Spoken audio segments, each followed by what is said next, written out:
David Pullan, a very, very warm welcome to 10Q interview. I appreciate you joining me on this. Well, it's actually a sunny morning here. I don't know whereabouts are you Yeah, me based? too. I'm in southeast England. I'm in a place called Forest Row, which is on the Ashdown Forest, which is where Winnie the Pooh was written. Which Was is, it? Pooh Bridge is about a couple of miles walk down the road from me. Very nice too.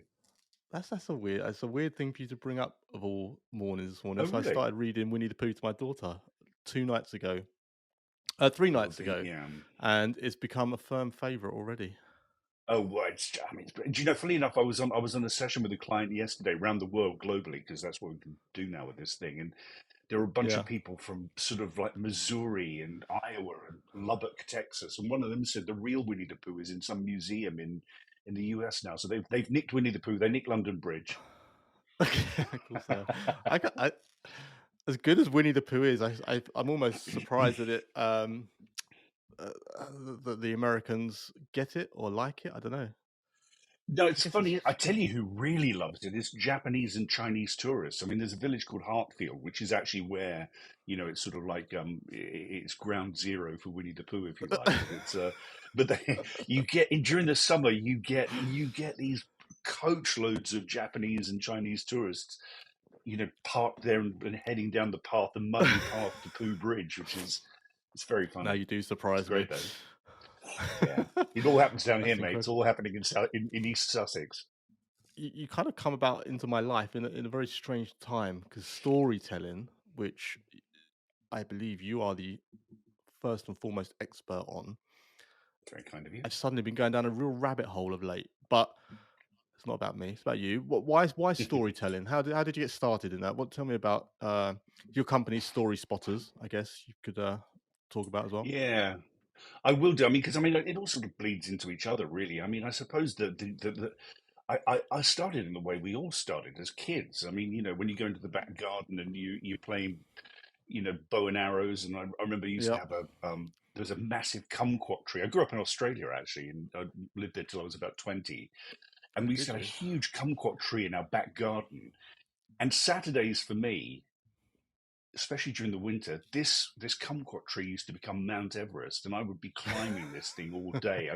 Have rucksacks on and be going up this thing, and I was lost in story, as indeed we all are as kids. I suppose the difference with me, I just never lost it. I mean, I became a theatre kid, and I worked as a professional actor over here for when I first moved to the UK. That's what I moved over to do because I was obsessed with British theatre, and I worked at the Royal Shakespeare Company and things like that Oh, until wowzers! probably till late 90s, about 2000, around about the turn of the around the millennium. That's when all All the theatre story stuff. spotter started.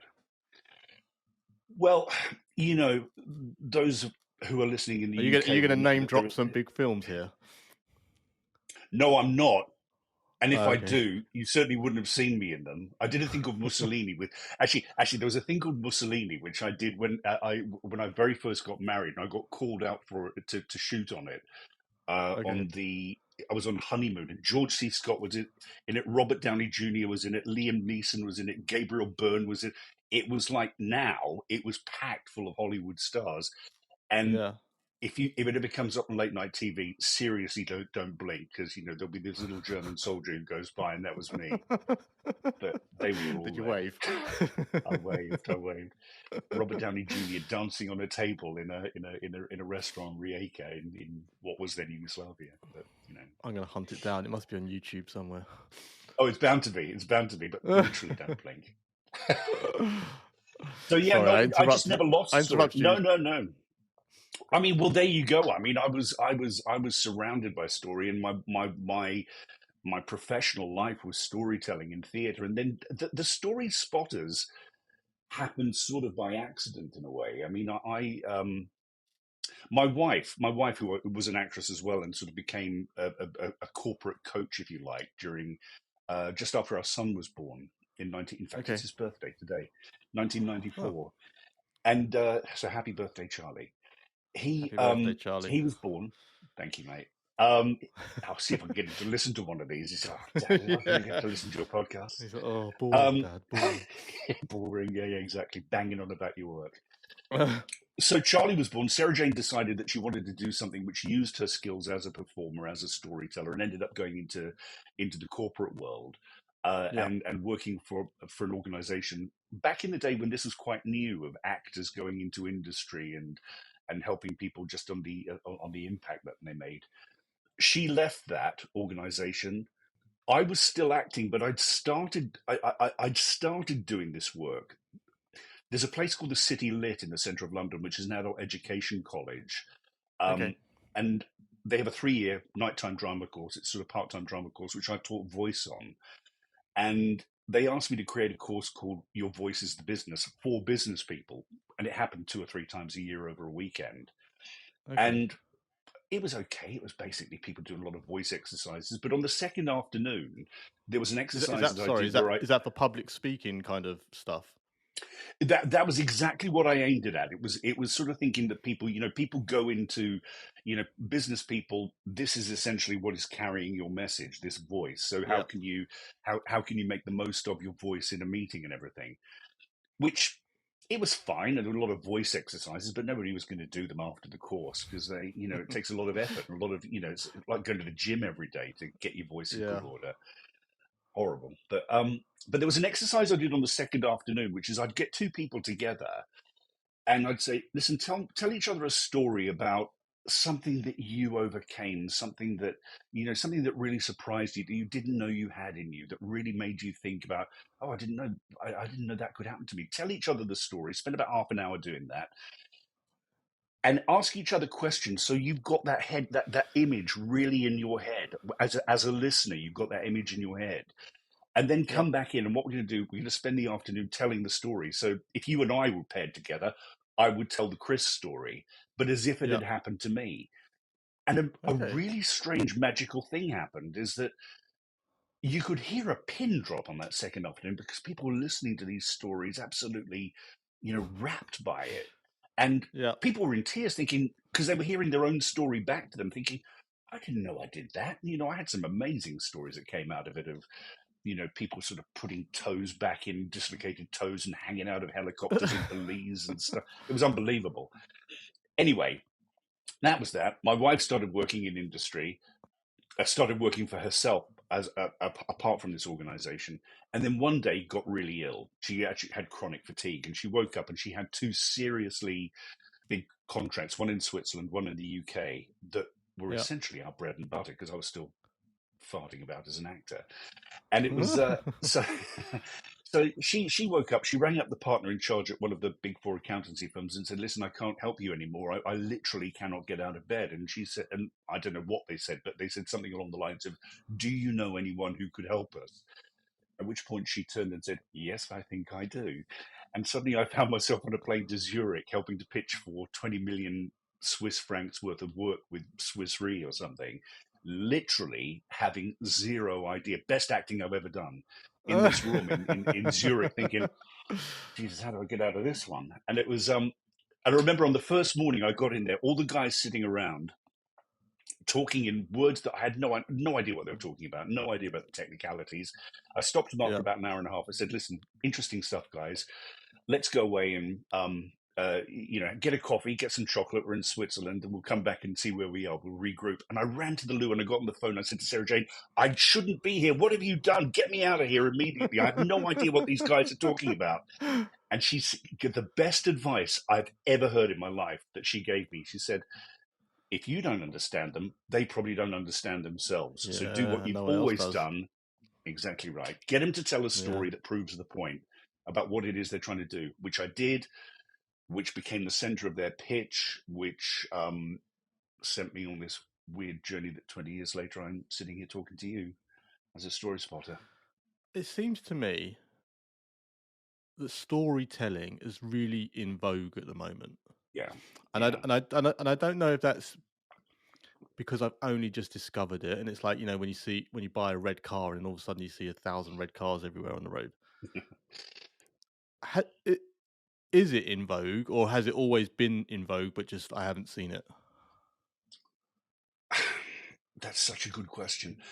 Yes, it is massively in vogue, and you throw a stick at LinkedIn, and everyone's a bloody storyteller Yeah, out there. I mean, it's I did one you this know you morning. can't. Yeah. Well, you can't move for them, and people are there are millions of story coaches and some really good ones as well. What I would say is that I think that because of some of these very good people who've sort of like elevated it to the surface, Yeah, they've made people realize that we've always told stories, and it's not a fluffy soft thing anymore. It's actually, it's the highway to the brain and the heart, I think. I mean, because yeah, it lights up people's neurons. I mean, I always, when I'm doing courses with people, there's a slide that I use with people. I show them this picture of it's a VW combi van parked outside an apartment, and it says, literally this line, it says, "I don't know if you noticed, but Mark's van was parked outside Karen's house last night." And I say, take a couple of minutes. What do you think's going on there? Now, within 2 seconds, everyone's imagined what's going on there. They're thinking, right, well, they were obviously upstairs. They're having an affair. And, you ask people what it was. And some people say, oh, well, Mark's parking space was obviously used, so he's parked there. And people come up with a reason and an explanation. They find a situation, a problem, and an outcome and a consequence of it. I think yeah, the interesting thing about this in business terms is story is out there. It has always been out there since human beings first spoke to each other. It is how yeah, we organize our lives. It's how we check ourselves. I'm in a situation here. I'm about to speak to Chris on a podcast. My link isn't working. Therefore, I will email Chris and say, can you give me a new link? That's the yeah, story structure: situation, problem, conclusion. yeah, I just think business is cottoning onto that. yeah. There's some stat which I'm sure you know, and I will paraphrase and butcher about the recall of people knowing stuff if they've heard it as a story, as opposed to if I just said to you, oh, there's 50 books on your bookcase, Yeah, as yeah. opposed to you tell me a story about how you came about all 50 books. Is that right? Have I butchered that? Well, I mean, there are lots of stats that are thrown around, and I think they should all be taken slightly with a pinch of salt. But the recall is huge, and the it does, because it fires up more neurons in the brain. I mean, different auditory and visual parts of the brain, rather than just the if you just speak facts to people, then Yeah, it's just the language understanding that goes on. But and people often don't have time to make the effort to use those other parts of their brain. Tell them a story, they haven't got any option about what it's going to look and feel like working with X. But the experiment that I always love talking about, and it's one that probably a lot of story experts out there have said, no, you got that wrong, David. There was a famous eBay example of like people buying these yes, tiny little, you know, the one. I've seen it. Yeah, yeah. Like things that cost 50p or something, and when a story was attached to this thing, it suddenly was worth a Like thousand percent $100 or more. something, wasn't So it? Yeah, exactly right. yeah. Yeah. So there is a return on investment in story, he said. It's, I'm going a bit off script here because it's such a No, no, curious cool. topic for me. But is uh, so when I look at people in my life, and there's always certain people who I think about, like if you're in the pub with, or if you're in a social situation with. There's very often like one or two people who are just like born storytellers, and there's one in my head Yeah, I know I can think of very clearly, who will have everyone like just there on on every word he says. yeah. And some people maybe call that charisma. Some people may call it storytelling, whatever. I don't know. Maybe a combination of both. Maybe something else. Is it something you can learn? Is it something you can develop? I hope so, because that's how I make a living. But it's, but I yeah, kind of it teed absolutely, that question up a little yeah, bit. bang, smack it out the park. Um, it's, yeah, it absolutely is. And the interesting, there are people who I agree with you are born storytellers, and Yeah, I absolutely love working in Ireland. And I've got a couple of clients who I go over to Dublin quite regularly and help over there. And those, if there is a nation of storytellers, I know it's a bit of a there is, cliche, isn't there? it is Yeah, the Irish. Yeah, no, it's an amazing. They're great. Actually, often my job really is in the corporate world is just giving them the permission. I think to answer your question more fully, though, yes, yeah. it is. And bizarrely, I think that the answer to it is people think, oh, I'm going to be showing off. I'm going to be, I have to hold the room, and all the attention has to be on me if I'm going to be a good storyteller. Yeah. bizarrely, I think exactly the opposite is true. Is that what we are doing in great storytelling is, I told you that story of, me going to Switzerland and being in that room and having no idea what people were talking. And Yeah. hopefully you're looking at me, but really what your mind is looking at is that image of somewhere where you haven't been before, of that image of me going to the loo, calling my wife and saying, what do I do here? And panicking because, so I hadn't thought gone. about it at the time. I hadn't thought about that, but as soon as you just said that, I visualized the whole thing you were talking about. I could picture you in the That's it. room. I could picture men in suits around a big boardroom table, That's it. and I hadn't That's picked up on that. storytelling. That's strange. Yeah, no, it's that's the secret source of Oh, hang on, we'll talk about Yuri Shoulders later, but but that is the secret of that is the secret of storytelling, and it's a great thing for people who are nervous presenters, who are maybe a little bit more introvert, is they think, oh, I don't want to be the center of attention. Once you get them to realize that, hey, guess what? You're not going to be if you tell stories, because you are You're a creating narrator, this. right? You're a narrator. You're sort of creating Yeah. an image between the two of you, which they're going to be looking at. Their eyes will be looking at you, but their mind is focusing on this image that you've created for them. I mean, it's an amazing thing. Having said that, you do have to sort of. If I just sat there going, and I went to Switzerland and I was in the loo talking to my wife, your focus would be totally on me, thinking, why is this boring man banging on and on and on? Whereas in actual fact, that the more that you put into the story, the less they notice. So you wouldn't have noticed me probably do my rather, florid hand gestures and stuff just because that's Yeah. how I am. An Italian trapped in an English Australian body. But I mean, actually, it's sort of, you wouldn't have noticed that, but actually, I hadn't noticed it. And I exactly hadn't right. noticed that I was Exactly right. even visualizing it either, which is Yeah. kind of a bit freaky now I think about it. That's it. That's the end. Chris Hutchins, thank you very much. That's the end of the podcast. Yeah, anyway, that's, thanks for that's my coming. knowledge in one. Yeah, thank you, mate. Let's let's talk about brainstorming and ideation, because I feel like, so obviously this podcast is about content creators, and Yeah, I know the value of storytelling, hence me wanting to have you on here. yeah. And I think a lot of people would take away or get some value out of, okay, it's all well and good, I'd being animated with your hands and being not being boring, but No, no, no. what's some sort of, what do we need to be thinking about from a brainstorming or an ideation perspective, or is it a little bit different when it comes to storytelling? No, I think they're exactly the same thing. I think they're exactly the same thing, and it's a lot of people say to me, "Well, I don't have any stories, or I don't know what I'd write about on LinkedIn," and it's really just that they haven't really, or link. I'm using LinkedIn there. I mean Yeah, Instagram or TikTok or whatever it is. doesn't I mean matter, right? LinkedIn It's just happens to be universal. It's the same thing. Yeah, quite. Yeah, Just happens to be my platform, LinkedIn. But it's not that they don't have content. I think it's almost like content is flying past them every second of every day, and they're just not spotting it. And they're thinking yeah. they're not almost making it's almost like startup mentality. If I put this and this together, maybe it would, X and Y together would maybe equal Z. And Hmm. it's and I'm constantly it's what was it, Haley Joel Osment, like, I see dead people, I see stories, everywhere around me is like I'm thinking, oh, that'd make a good piece of content. Like, for example, at the moment in my house here in the Ashdown Forest, outside my front door, there's this little blue tit. We have a mirror outside our front doors on the side there, big sort of full length mirror, Oh, I saw you post and this there's the other day. Keeps yes, crashing into the right. window. Well, Yes. that's a GIF. I made a GIF of that.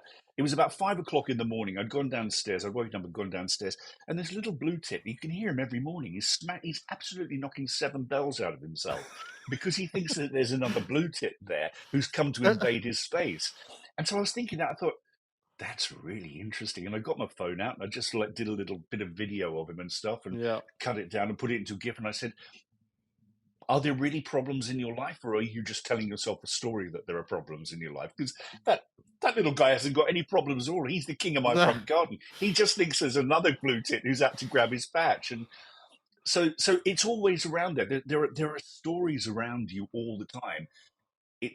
There is content around you all the time. Okay. It's a case of how do you engineer that into the story you want to tell? I think So that's how the do answer. you engineer? How does one identify that then? Because I agree with you. I think like we are drowning in content, and a lot Yeah, of yeah, it's drab, boring, whatever yeah, you want to call it. But and I agree with you. There's stuff I do, and I guess my biggest problem is I keep forgetting it, or I think, oh, that's interesting, yeah. or I should remember to do that, and then I don't write it down. Um, Well, that's the start. and I've we, got notes and notes of, yeah, that'll make good content. Yeah, just every time. It's just a notebook that I carry around with me.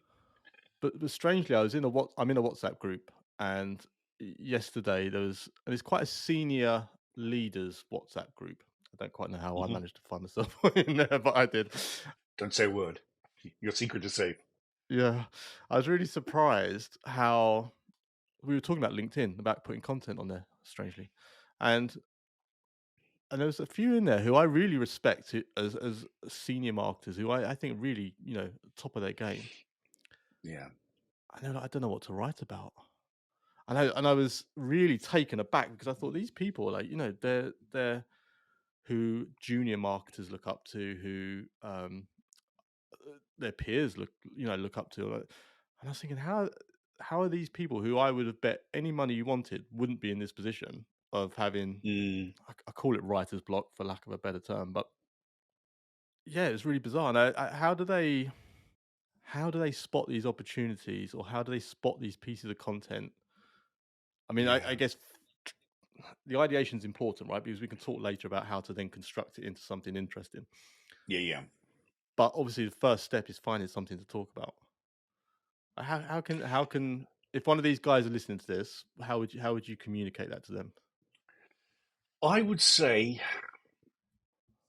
collect everything and just literally around you at that I mean it's if I look around my office now, I mean what you see here is that if you looked on the other side of my computer, it is a Yeah, mass of lights and wires and guitars and standing yeah, desks and god, I mean it's not a pretty sight, but it's nobody needs to see that. So I mean there's no, there is a potential idea there as well. It's like nobody sees what's going on in your head, the mess.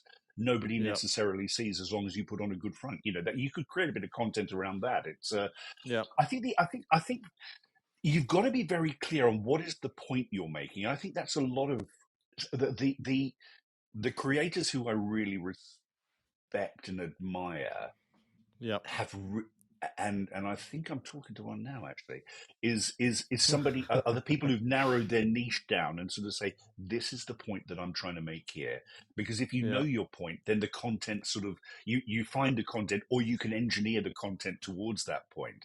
I mean yeah. obviously, well, an interesting thing actually, let me tell you very quickly about how the Story Spotters came about as a name, because Okay, yeah, I mean, it's for about 20 years we were called McKechnie Pullan Limited. McKechnie is my wife, and I'm obviously David Pullan.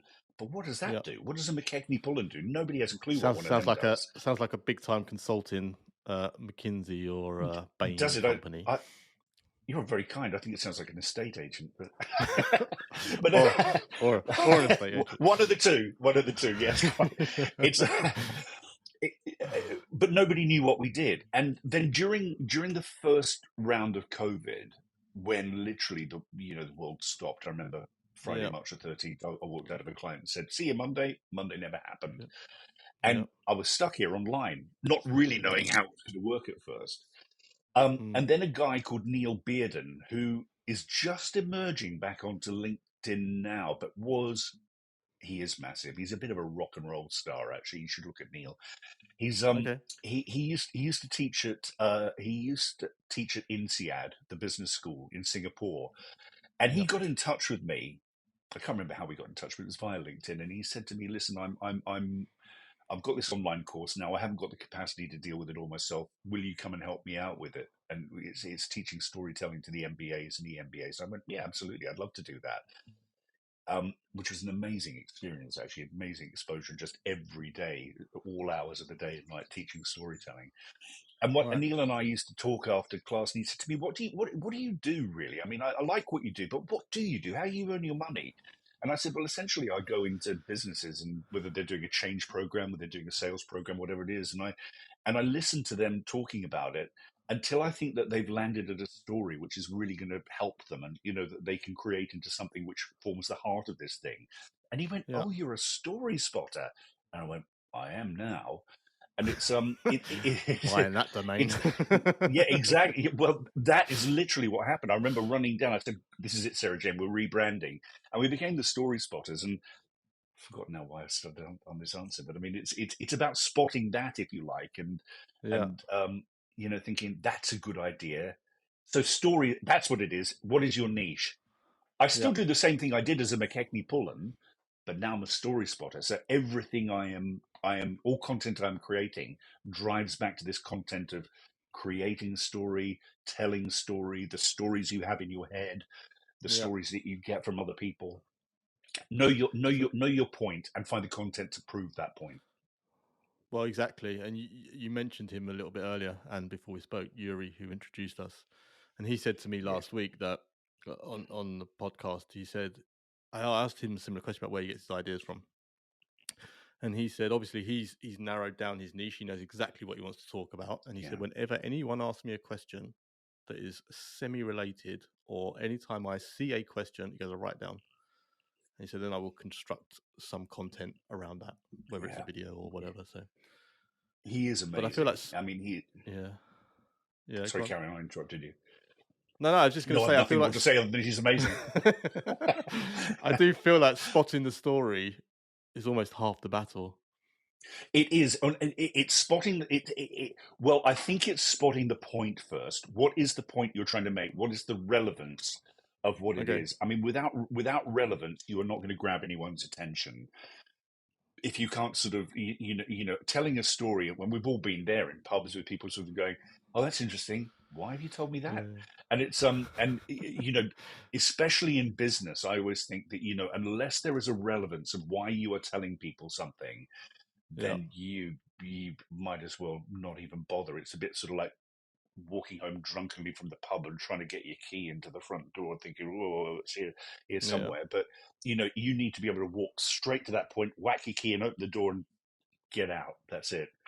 So know your point first, and then construct the story that leads to that point. Okay. Well, let's talk about that then. So Cool. that sounds like a process or a system, if you like. Mm. Is there anything you want to share on systems and processes? Any tools you use? Well, as in terms of software, that sort of stuff that I use to actually Yeah, sort of whatever. create stuff. Maybe. Well, I mean, purely on a I'll talk about system of story if you like. I mean, and what I would say is that I would talk about, let's call them closed and open loop stories, because I can Okay. say what I mean by that is a closed loop story is what we would think of as a story. It has a beginning, middle, and an end, and Yeah. it sits in by itself there. It's like a little jewel that you've created. And interestingly, I love them. We all love them. It's why we sit in front of Netflix and sort of watch things. We love those stories. But Yeah. the interesting thing is in business, you get very little opportunity to tell those stories unless you have been given a platform and a presentation or a pitch or something like that, where people have said, "We want 20 minutes from you, off you go." And within that 20 minutes, I'm always encouraging people to sort of like find one or two good stories which are going to bring it out, and those will be the closed loop Yeah. stories. But the elements of story are things like time, place, character, a clear point, some close-up moments, maybe some dialogue, things like that, the problems that are overcome. Those are Yeah. the little, the little bits of gold dust that sit within a story that make people's brains light up, Yeah. which people can use within conversation, and sort of say, "Do you know, I was talking to Chris last week, and he said to me such and such, and oh yeah, I was in my back office talking to Chris, and somebody say, oh really, how is he? He's really well." You know, you've lit people's brain up because you're talking about a character and a place and a time, and I, Yeah. I think in business we do it all the time. You know, we wouldn't have any friends if we didn't. But I mean, we do it at the pub. I think there's something about people walking into an office that makes them forget that they're allowed to do that. Yeah. So in terms of the process of storytelling, it's about finding the elements of story, and then what does a story look like, which is well, I can talk about that more. I mean, it's a, you know, very simply, if you like. I mean, it's I don't know. go on. What was the open loop? The open loop is the elements of story. The things that the open loop is Oh, okay. is during a conversation. It's like the cliffhanger where you sort of you use the elements of story, which includes time, place, character, conversation, Right. problems, that sort of thing. So, you know, and you might in a conversation you might get, you know what, I had an amazing conversation with Chris last week. You know, on Zoom, I was, you know, it's absolutely fantastic. What a great guy. End of. Not a story, but there's Yeah. a. But you know, people will have seen a Chris. They know what Zoom looks like, and so their brain is starting to fire, and they go, "Oh, really? What happened?" Oh, I Well, see. he I asked see. me. Okay. That's what Yeah. it Yeah. is. So it becomes a. That's the open loop where it's sort of it's how we have conversations. Essentially, it's just we So forget why? that in business. Well, that's what I was going to ask you. So we uh, we see it on a personal level all the time, right? We talk about stories. You could share. I could share. Yeah. Why do businesses not adopt this sharing framework, narrative, template, whatever you want to call it, into sort of all their communications? Like even if it's just, you know, we're a new toilet roll company, and there is a story as in why they've come up with this product or this company, or There absolutely is. but people I and know. that's people engage with that, right? And people want to go on that journey, but business very rarely does that, and I wonder why. I think that's right. Business does rarely do it. I think it's changing. I Okay. think it is changing a bit, but it's people. Okay, so one of the challenges I've often got, and this can be from certain businesses like the legal profession or the accountancy, that sort of thing, is people say, we don't really deal in story, we deal in facts and numbers and detail and stuff like that. And you think, and you say, yes, you absolutely do. That is the vocabulary of your work, but it is not that's the language of your profession, but it's Yeah. not what's going to stick. You have to put that language into a story form. So I mean, it's not that I'm taking your facts away. And one of my favorite definitions of story in business terms is fact in context told with feeling. So you actually take those facts, put them in a context, and tell them with some feeling, and Yeah. that starts bringing them to life. And I think business is starting to.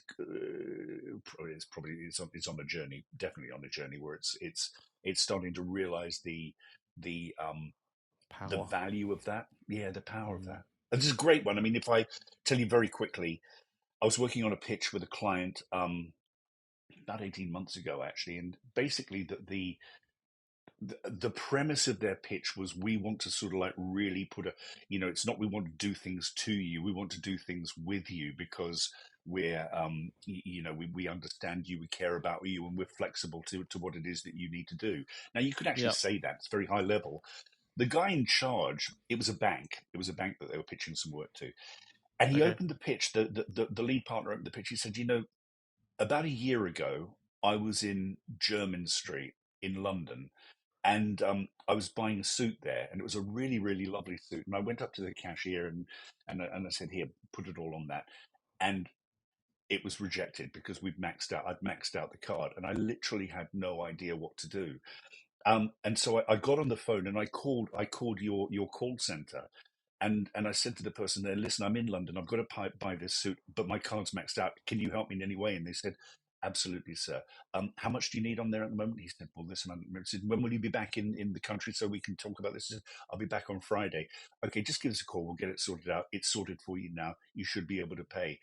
And he said, and it was that flexibility and that sort of pragmatism and that ability to put them in my shoes, that empathy. Mm. That's what we want to be able to do with you. We want to mirror the way that you treat your customers. And that was the story, essentially. That set up the premise for the whole pitch of what it was that they were trying to pitch to this bank. Yeah. Now there are many reasons why they won that work, but I bet one of them was the opening story Yeah. which hooked people in and set up the the premise for the whole pitch based on that Well, story. it just gets people on the right foot from the outset, doesn't it? Ah, absolutely, it gathers minds. Yeah. That's a great thing. Absolutely, it's sort of, Yeah. you know, when you're talking to a group of people, we're all thinking about, oh, I've got to buy the fish for this evening, and oh, I've got this document to do. What story does is it gathers minds all in one place. Yeah. I think that's gets them all thinking in tandem or in parallel. One of Do you them. know, it's such a fascinating topic. I love it, and I don't kind of Yeah. yeah. So you've rebranded to Story Spotters. What's Yep. the future like? What's your goals for the company? Well, there you go. What is the future? It's an interesting one because the company is essentially me and my wife, although we've recently teamed up with an ex-client of ours, actually, who is now who's now become a story spotter, the third story spotter, who lives Oh, okay. in Madrid. So that's lovely. That's going to be very exciting because she brings a whole other angle of business stuff to it, and she's wonderful. She's very wonderful. The future is essentially, it's about content creation. Bizarrely enough, it's about what does that actually mean. Now, I use Okay. LinkedIn. It's been the most extraordinary marketing tool for me over the last 2 or 3 years, where it's got my message out. It's made new clients sit up and think, oh, maybe we should get in touch with them. It's made old clients remember us. It's Yeah. been very, very valuable. But the value in terms of putting money in our bank is about me and Sarah Jane going out and doing the work. I mean, we Yeah. have to still go out there and do it. And as you can see, I'm not getting any younger. So the future is really about thinking, what does what is the content that we can create that sort of forms offers which build on each other. And some of the Okay. great creators out there, I love what they're doing. It's sort of like there's the small thing, buy this for 9.9. In fact, literally, I'm about to buy, probably when we finish this, a thing that came in my inbox this morning. Normally $49.99. For $9.99, you can learn 63 of the greatest guitar riffs. And I thought, well, I'm having that. I mean, what's $9.99? I mean, I'd spend that Yeah. in Starbucks. I mean, I will buy that. And that guy's selling however many hundreds of those. I mean, so it's about finding what those small offers are that build onto bigger things, which probably lead to the consultancy. And there's a guy I love on YouTube called Ali Abdal. Do you know Ali Yeah. Yeah. Abdal? Yeah. I know Ali. Yeah. Yeah, Well, I don't know him, Ali. but yes, I know. Well, well, yeah. I mean, 4.1 million followers or something Yeah. like that, and used to be a doctor. I mean, I love, essentially all of his stuff is about productivity, Yeah. but everything leads into something else. It's like, buy this course, check this out, blah blah blah. And a very old friend of mine who I haven't seen for years in Australia, who works in marketing in the music industry, I will always remember him saying to me, every media should lead to a piece of media. Yeah. And that's what the future for us is sort of thinking, what are the small things that you might be able to, the small guides that you might be able to pick up for under £10. And then, Mm. oh, if you want more of that, then there's this blah. It's finding out how to productize more of what we do rather than it being bespoke consultancy. Which makes a lot of sense, right? Because bespoke consultancy, I'm assuming, costs quite a fair bit of money that your Yeah. average Joe is not going to go out and pay. But in the creator economy in which we live, where everyone is a content creator, Yeah. everyone needs to learn this stuff, right? So how can you make it more accessible, I guess? That's a really good point. One of my passions actually is, and maybe this is the answer to my own question about what does the future look like, Yeah. is what I think that there's so much noise out there. There's so much content. How do you actually stick out from the crowd? How do you actually come Yeah. above the surface? And there's the rise of AI with ChatGPT and everything. And I think we have to. There's the Turing test, isn't there? The Turing test Yeah. Yeah. basically the machine has to be indiscernible from a human being. And Neil Yeah. Beardon, in fact, talks about the reverse Turing test: is how as human beings do we make ourselves discernible from the Yeah. machines, which has to be about our humanity. And one of the things that I would love to do is create something at a fairly low price point that would allow kids to do that. When I say kids, I'm meaning sort of like people leaving school, people graduating from university. Is what is the story that you leave in the room at your interview that's going to make you stand out from the crowd. What I mean by that is, do interrupt me, by the way, because I can talk Well, forever. no, so Is I was just it's quite weird you said that because I was just thinking the same thing. Like, there's plenty of content out there at the moment about how to structure a story. And as I mentioned yeah, earlier, I put out my own piece this morning to add to yeah, the abundance of noise. But I guess by the very nature of what you're talking about, you can apply stories in different things, which therefore opens up infinite amounts of markets, right? yeah, It could be as a sales call. How do you get a sales, how do you, which could be for salespeople, it could be for school leavers. How do you get that first job? yeah. Whatever. It Absolutely could right. be for I don't know, women who do X or men who do Y, or like that. There's so many different niches that, because storytelling is kind of universal, Oh, but with a exactly little that. tweak, Exactly you that. can apply it to different things, right?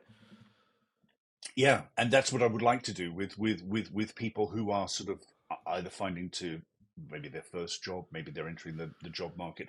I tell you what it is. It's like there's that terrible question about. So tell me a little bit about you then, which normally leads to people reeling off their CV, and it's like, Yes, oh God, really, I'm their an resume is accountant, David. horrible. Yeah, Yeah, yes, exactly. I graduated from such and such, and I've worked with these yeah, clients, none of which anyone will remember. One of the yeah, things that I do is I've historically worked with a lot of people within the accountancy profession who are maybe going for partnership, and one of the things I love doing is helping them to find the answer to that question. Tell me a bit about you, which might be yeah, sort of two or three things. The best example of this, and I still, it's the one I always quote because it was the most wonderful thing. I was working in Ireland with a woman who I think was going for director at one of the firms, and she told me this story about how the house that she lived in, she'd basically built herself. Not built; it was an old house, but she'd renovated it. She'd done the plastering, she'd done the plumbing, the electrics, the flooring, painting, everything, all via YouTube videos. And I was going, oh my God, she said, there's not an inch of this house that I don't know. And I thought, God, that says so much about you, about sort of like interest in learning new stuff, yeah, self-starter, can get on, and we worked on this story where the answer is, so tell me a bit about yourself then. And it said, well, essentially, I'm a bit of a self-starter. I really like getting my hands dirty, and there's no problem that I don't really like getting my head around. I remember when I bought my, and then she was into the story because what she'd yeah, done is she'd made a point up front, these three things, yeah. and then illustrated it with this story of her building her house. I don't think I'm not sure they even got to her business case because they were just so fascinated by, you know, you did what? Talking about her How did you do fixtures and that? fittings. Yeah, yeah, Exactly right. Exactly. It's so yeah. fascinating. She became a director. I mean, Well, do you know it's what a, as well? Not yeah, not only that, but I bet they they thought this woman's interesting, and yeah. I would like to. Half the thing with an interview is making someone want to work with you, right? Is like, it's just not Oh, coming for across sure. as whatever. Yeah, yeah. Do you know Danny Denhard? No, So no. he's a previous guest on here. He's a good friend of mine, but he does a lot of coaching and stuff. I'm going to introduce you afterwards because I think there might be Oh, lovely. Thank you. some definite mutual Oh, things yeah. you might be Thank able you, to mate. work on. Lovely. No, I Yeah. love that. Yeah. His No, very second good. podcast came out last week. Actually, I'll share that with you as well. Oh, I Uh, saw. Okay, okay, so that's interesting. I saw you post about that on LinkedIn. I thought I must listen to that one. So, yeah, yeah, A, I'd love to meet him, and B, good reminder, must listen to that episode. I will. I'll intro you afterwards. So the next question is generally about audience engagement, and I Yeah. think I might alter it a little bit for you because I think the audience is important to a story, right? Because obviously, Hmm. if you lose said audience, then the story, there's obviously something wrong with it or whatever. So when one is thinking about storytelling, how should we be thinking about our audience or keeping our audience engaged? Very good question. And this comes back, I think, to a tool that I have learnt in the last 3 years or so from a guy called Dr. Randy Olsen. There's a name to conjure with, Okay. but Randy Olsen was is I suppose still an evolutionary biologist from Harvard, Okay. who then left Harvard, went to USC on the West Coast, did the filmmaking course, and became a documentarian. And he has developed what he when I say he's developed, he's what he calls the ABT framework, which stands for and, but, therefore. It's not really a story as such. It's a narrative structure that Okay. absolutely does exactly what every audience needs in order to lean in and go. So tell me more about that. The and bit, so ABT stands for and, but, therefore, and Okay. it's like a 3-act structure. The first act is and, where you go where you put yourself in the shoes of the audience, and you go, I know that this is really important to you, and if you get this, then it will probably mean this to you in the future. And people are leaning in, and all lovely. If you go into the pharmacy of the brain, there's lots of sort of lovely oxytocin running around. People going, "Oh, you understand me. You've thought about me. You get me." It's like So you leak people. it's like a hook on steroids. It's a it's a hook on steroids. Absolutely, it just makes people think you've thought about me. You understand what it is, and then you chuck on the brakes with a serious handbrake turn with this little word "but." You say, "This is what you want to get. I get that, and if you get that, then this is going to mean this to you. But you're probably not going to get that because this is happening." And suddenly, then that little three-letter word "but" just puts the brakes on everything, and they go, oh, they lean in and going Okay. cortisol. It's because I might not get what I dream of. Yeah. There is panic out there, and then you go. So therefore, what I want to do for you is this and this and this, and that's what the T is. The therefore, which is the Yeah. solution to that. So there are these three elements of this is your situation, this is what you're looking for, but you're not going to get that because of this. So therefore, let me actually work with you. And it's basically I always say if Aristotle gets a lawyer, then every storyteller on LinkedIn is in serious trouble because we're all basically using, you know, two and a Yeah. half thousand year old techniques of rhetoric, which are situation, complication, resolution, and Yeah. that's what the ABT does. It's like connect with your audience first, show that you've thought about them, that you know what they're looking for and why they're looking for it, and then go into, but you ain't going to get it because of this, or you might not get it so therefore, let me help you find that. It's basic And structure. that's yeah, the magic I trick to love it. keeping the audience on their toes, right? Oh, it is magical. And the fact of the matter is, it's really, in its basic form, it's really simple. Yeah. What we find is that the nuance of it, of really making it start to pop and, come to life with, as I said, some of the story elements of time, place, character, that's where the pencil sketch of the ABT suddenly becomes this full sort of Gauguin like, oil painting, Yeah. which really makes people go, wow, okay. You made me think at the beginning of that story. Remind me the chap's name who went to USC. Randy Olsen, Professor Randy Randy. Olsen, Oh yeah, of great course. guy.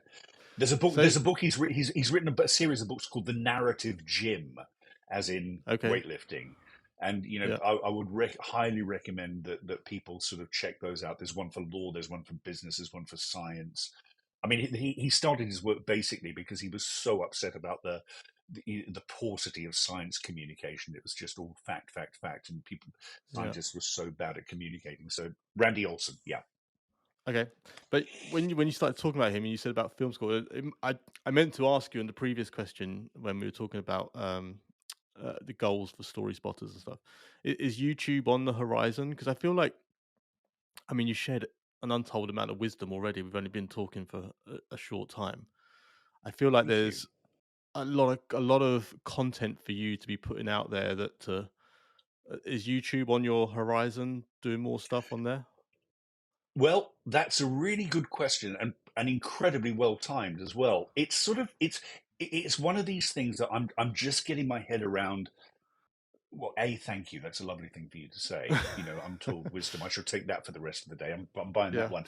It's actually chopping that up into smaller chunks. Everything that we've talked about, chopping it up into smaller chunks yeah. that would be YouTube worthy. I think that's the thing. And interestingly enough, hidden behind this computer is a yet unboxed Stream Deck that I have, which I'm working with a guy in the US at the moment who is, once I've got all the branding stuff to him, he's going to create, apparently, this quite extraordinary Zoom experience, or it's a virtual experience where I can cut into different cameras and sort of like do Okay. close-ups and cut into so he says that's amazing. It's what I've seen from that. That's an amazing thing for YouTube.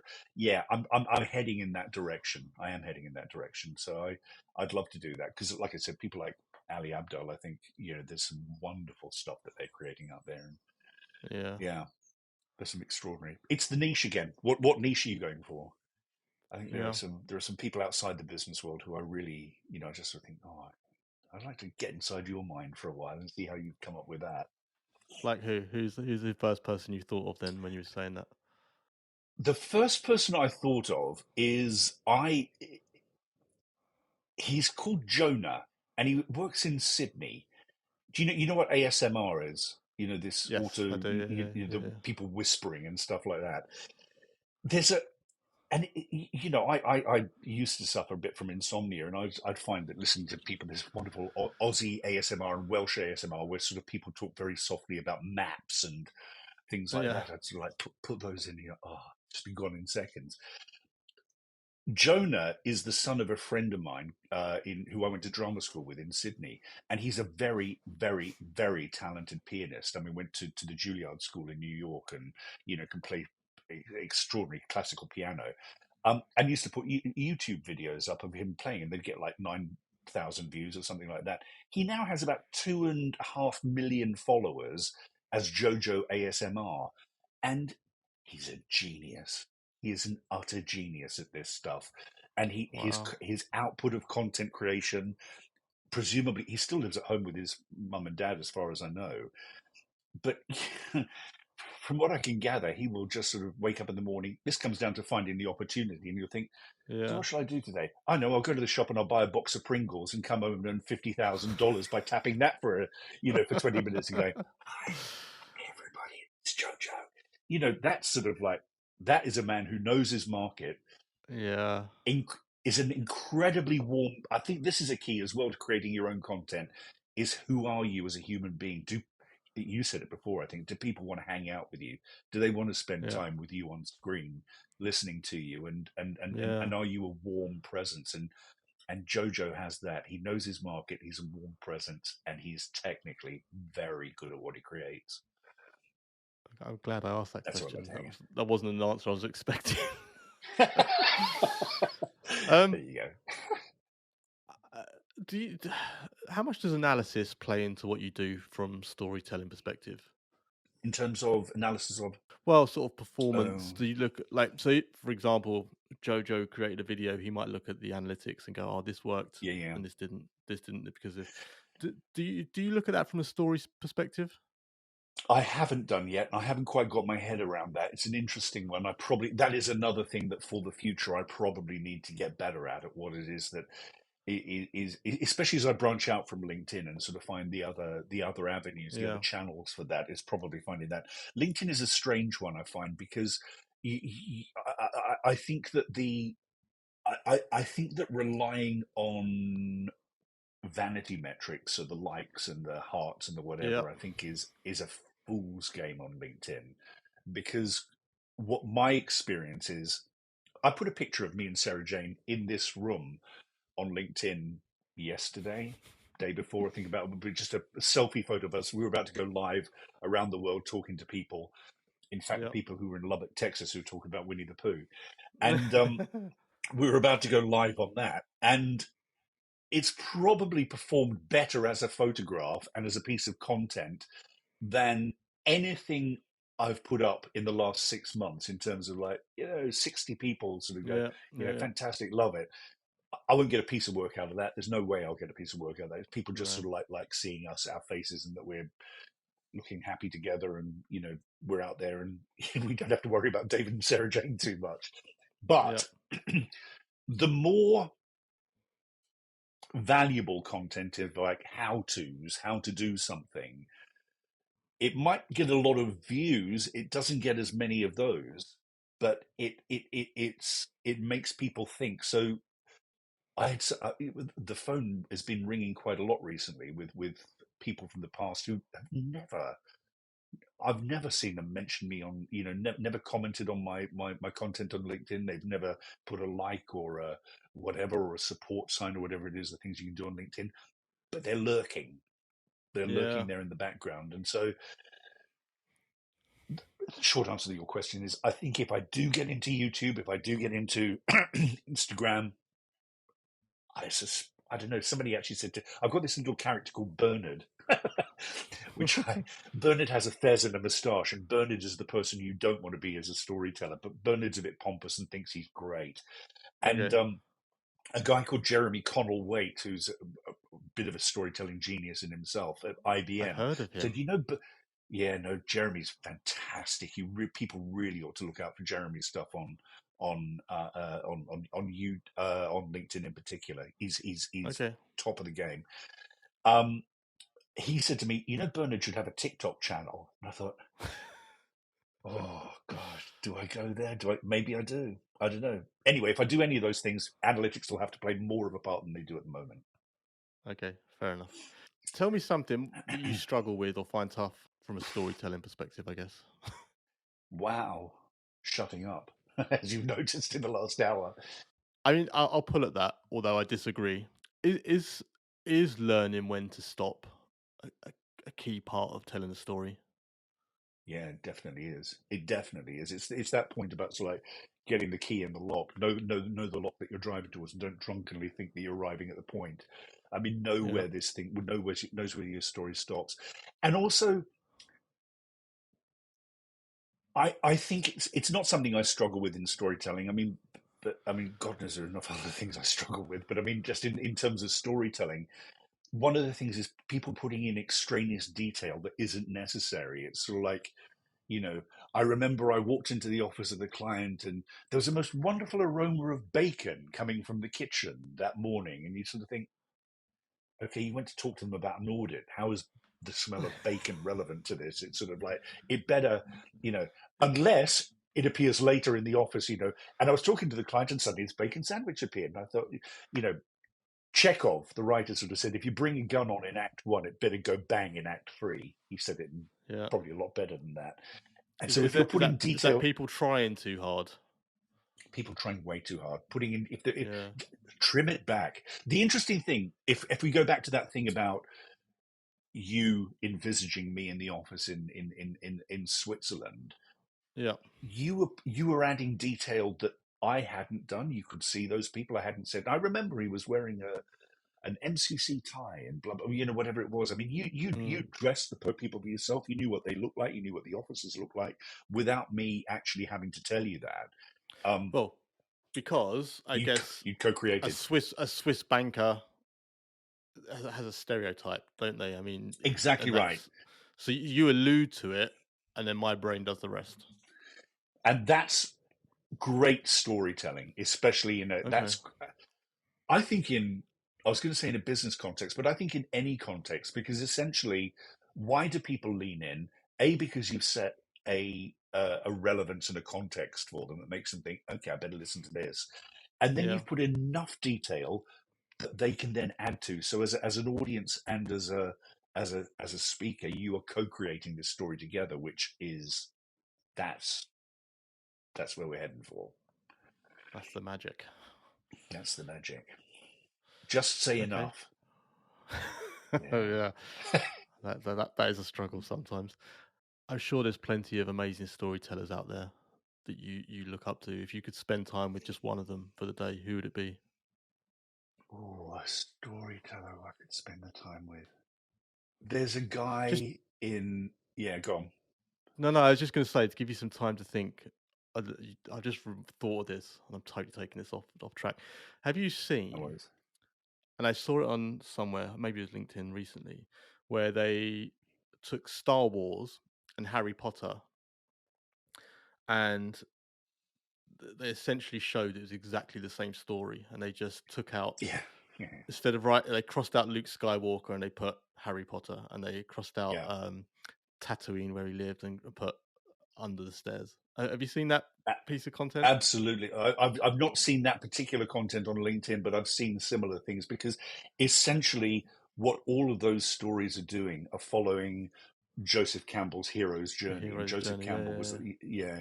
That's essentially, it's the call to action, the refusal of, I can't remember. You There's like can't a see it 12. on my wall.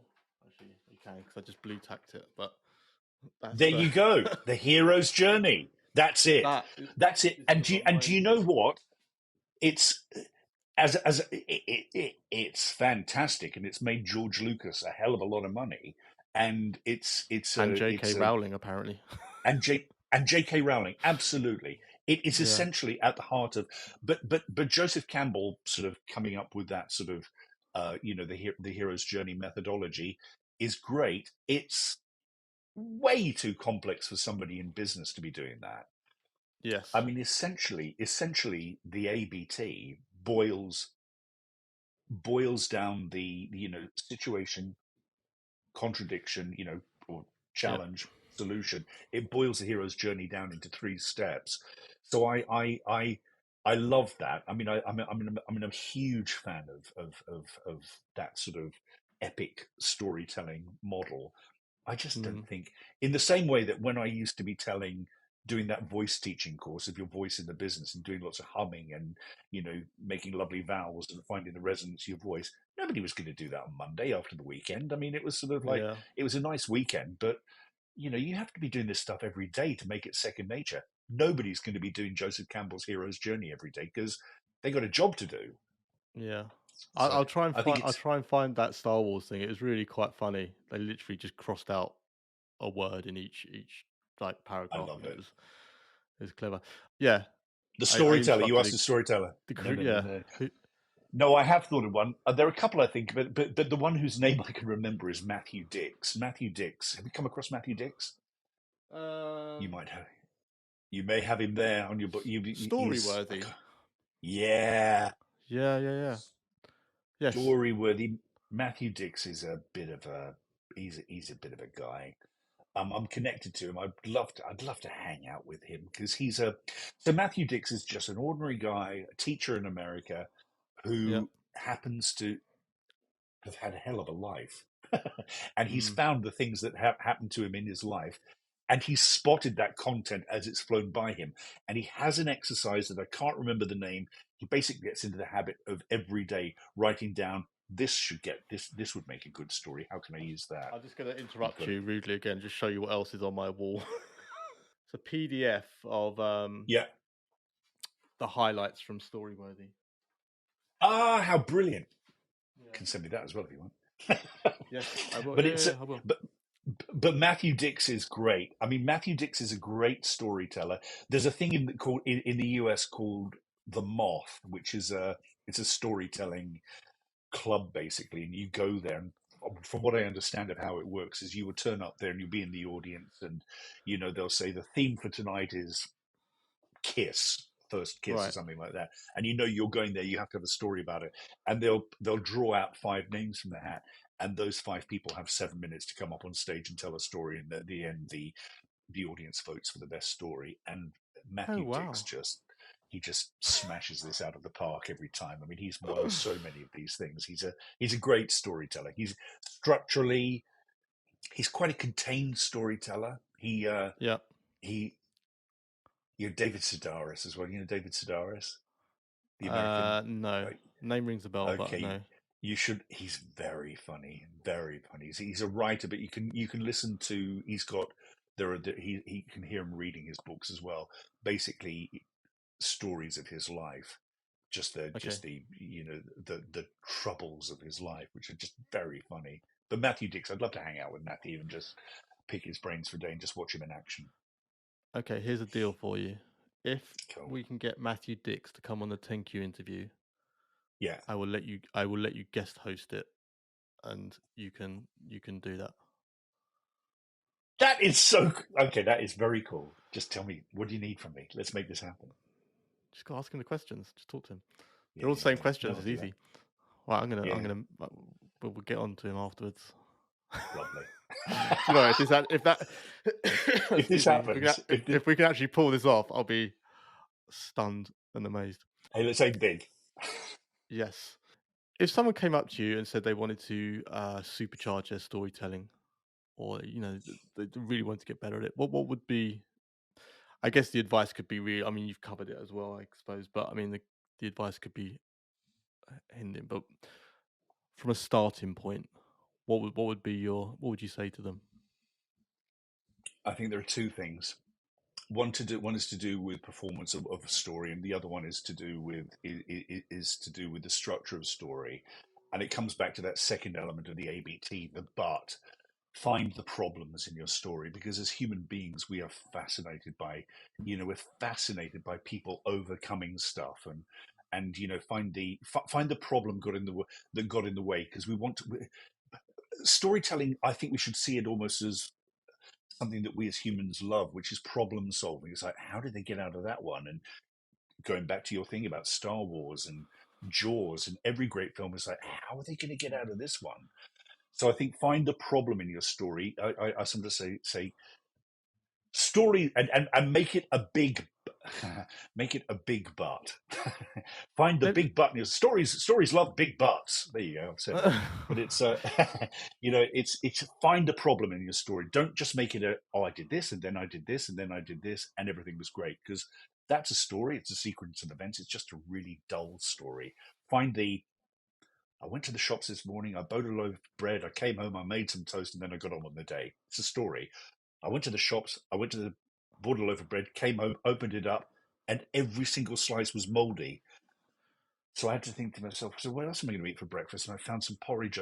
Suddenly there's a problem you're overcoming. So the first thing is find the problems in your story, make them problems that people can relate to, and yeah. overcome them. Then the second thing is get over yourself. Just become more of a tell that story with feeling. Allow Yeah. people. A great story allows people to see what is happening. A good story allows people to see what's happening. A great story allows people to feel what is happening, and that will only happen if you're feeling it as well. I want to go back to your first point around problems.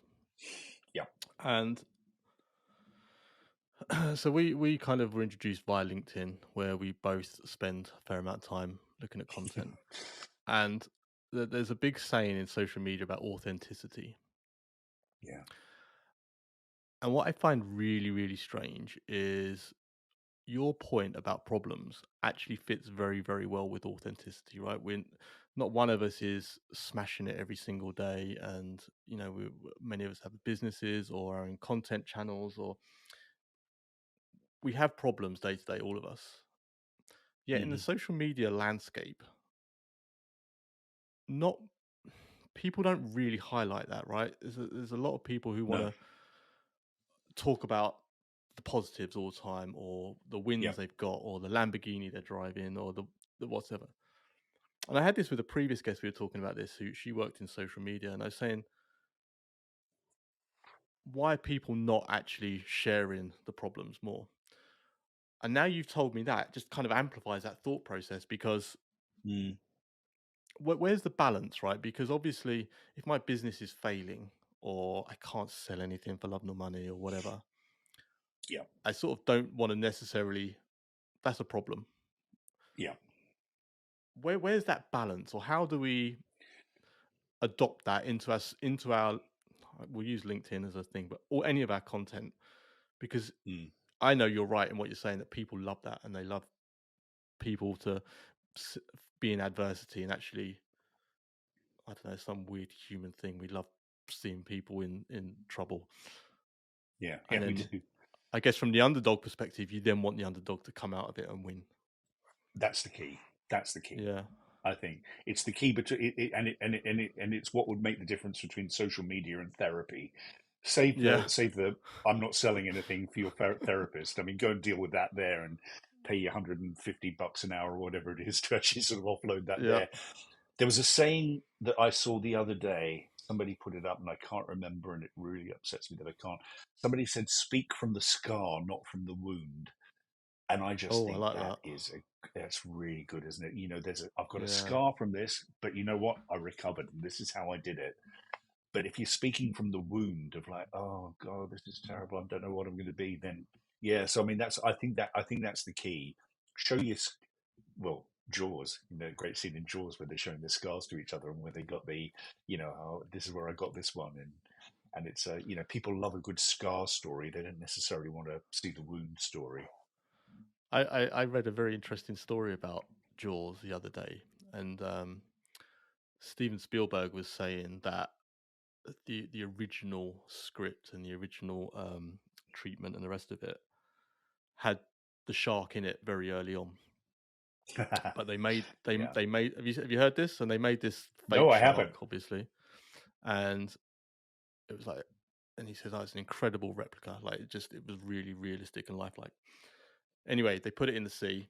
Salt water got into it and basically just corroded it within seconds, and they couldn't use it.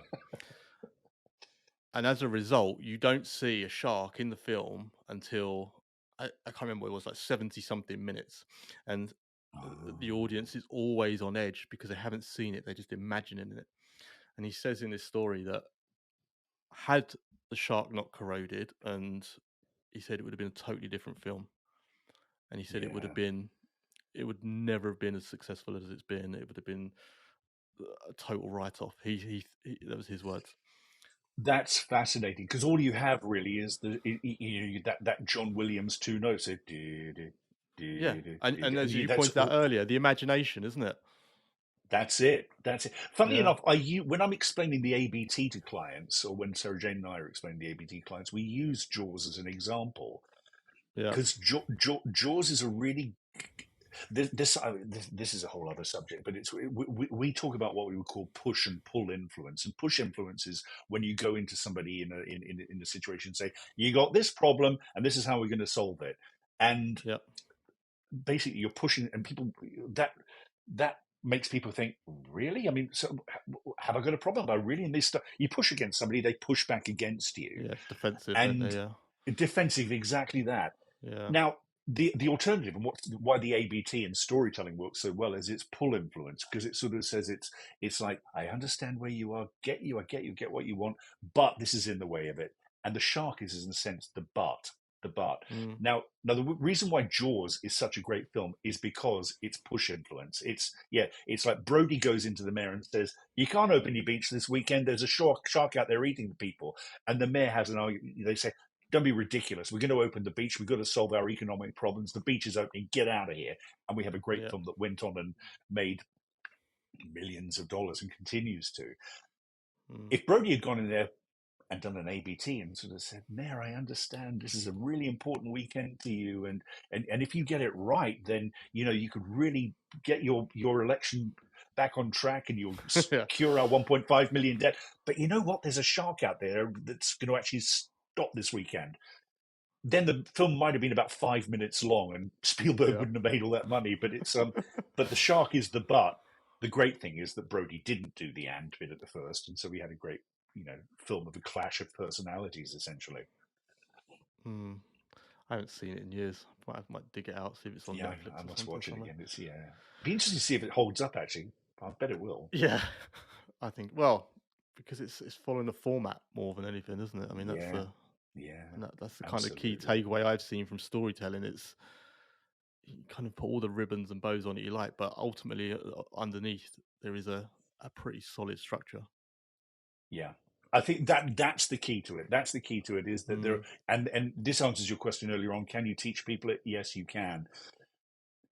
It's about, I sometimes say to people, people say to me, "Oh, but we've already learnt this. We've learnt the ABT. We've learnt story structure. We've learnt these patterns and such and such." And I said, "Yeah, but now you've got to go and continue doing the reps to actually sort of get yeah, good at this." yeah, It's like if you went to the gym and the gym instructor said, "Right, we're going to do some bench presses." "Oh no, I did one of those when I was 15." yeah. It's like, no, Yeah, no, you've got to keep doing them. Keep telling the yeah, I stories. do. Last question for you, David. because I am conscious of your time. If we spoke again That's in fine. 12 months and you'd considered it been a successful for you and Story Spotters, what would have happened? Where would you be? Well, you've got me thinking during this already. I mean, it absolutely is around that content creation, about how you stack the content, how you start to how I start to, for want of a better word, productize some of the things I do, rather than just being about me going out there and Mm, doing it bespoke for people. How I would, maybe it is YouTube. You've got me thinking now. Maybe that is part of the deal here. Um, how I create things which stack together, become a sort of a bigger offer, one that leads into another, and passive income. There you go. 12 months time, bit of there you go. passive income. I'd say it would be very cool is if you could do something for school students that could just be, Yeah, I guess, as a freebie almost, just to sort of get them, as a campaign almost, where you could like create something that all these sixth formers or that are going yeah. into. That's certainly in my mind at the moment, because I do think that it's an interesting thing, isn't it? The more that we are connected to the media, the more that people's heads are in their phones the whole time, and people are saying, Yeah, "Oh yeah, I talked to such and such the other day," and they didn't talk to them. They messaged them on Instagram, or yeah, they on WhatsApp, or whatever it is, or TikTok. I mean, they didn't actually talk to a human being. So I love that idea. I mean, how as a human being, it comes back to this thing, how do you make yourself discernible from the technology? And that starts with kids, about getting them to sort of feel comfortable going in there and saying, this is why I should be your apprentice. And creating the content. So content, we're talking about this predominantly through in terms of the different channels that are out there. But, in when you're sitting in front of another human being, trying to essentially persuade them that you're the right person, you are a content creator there as well, yeah. spoken content creator. So that's a lovely idea, and something I would absolutely get behind. If anybody Kind of knows how makes you to do want. that and wants to team up with me, get in touch. Kind of, it does make you wonder. Just going back to the kids leaving school, if all this technology and social, and this is maybe a little bit deep, but all these social platforms are actually having an adverse effect on the communication skills of these kids going into the real world. Air quotes, real world. I Um, it's another conversation, but I fear it is. I yeah, fear it is, but then I'm very old, and of course I fear it is. yeah, but I mean, maybe there's a flip side to that, right? The stuff they're seeing on these platforms, TikToks, YouTubes, or whatever, is actually giving a whole different side of education that maybe I can't Yeah, comprehend. I don't know. no, no, no, no, no, no. Well, we're certainly, I am a, I'm not a, I'm not the demographic it's aimed at. Doesn't stop me looking at it, but it's, because you've got to keep up to date with it, because the world is moving, content is moving so quickly at the moment, so Yeah, quickly. If it you're not, is. if you're not, if you're not consuming it yourself, then don't even bother trying to create it, because the trends will have moved on. They will. And then you get called a boomer. Yeah, really. David, thank you so much for joining me today. I have I've really enjoyed absolutely this. thoroughly enjoyed chatting to you and hearing. I feel like I could have picked your brains and listened to your stories for hours and hours on end. If anyone wants Thank you, mate. to come say hi, um, check out what you're putting out there, is LinkedIn the best place for me to put in the show notes? As we speak today, absolutely right. That's LinkedIn. LinkedIn is my main platform. So please follow me on there, or get in touch with me on there. I mean, I'm very happy, and always happy to jump on a call with people as well. Love talking about And, this if, and stuff. if and if you're listening or watching in a year's time, you could well be doing dances on TikTok. Who knows? uh, David, thank you so much for your time. I've had the best morning. Thank you, Chris. Thank you, Yuri, for introducing us as well. Yuri Shoulders, the magic Well, source. he can definitely help you out with YouTube, I'm sure. And yeah, for sure. Thank you, mate. Right. I've had a great time. My pleasure. Cheers, David.